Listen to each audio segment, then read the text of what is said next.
আসরের নামাজ তোমরা হেফাজত করো, কারণ এটা রাত আর দিনের মধ্যবর্তী নামাজ। এই নামাজটা পড়লে দেখবা তোমার কল্যাণ। কেন? হাদিসে নবী বলেন যে আসর পড়লো না, তার জিন্দেগি পুরাটাই বরবাদ করে ফেললো।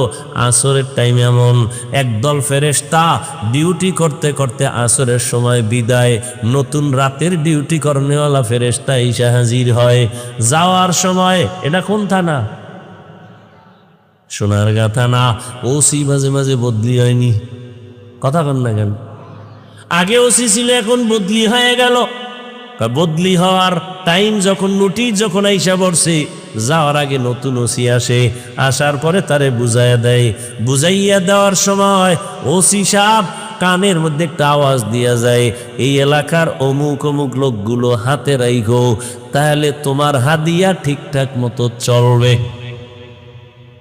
ঠিক নি? এই থানার ভেতরে অমুক লোকগুলো তুমি সম্মানের সাথে দেখো, ভালো মানুষ। ওসি সাহেব তদন্ত ছাড়া, নতুন ওসি শুই নেই, তাদের উপরে ধারণা ভালো না খারাপ? বলেন না কেন? ভালো।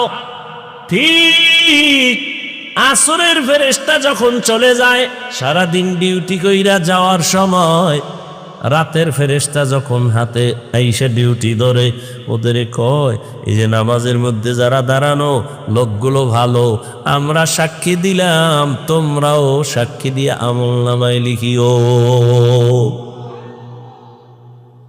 আসরের নামাজ এই জন্য জহুর কোন রকম পড়ে, মাগরিবটা কোন রকম ধরে, এশা পড়ে, ফজরটাও যারা পড়নেওয়ালা পড়ে, আসরের মধ্যে বড় ঝামেলা হয়ে যায়।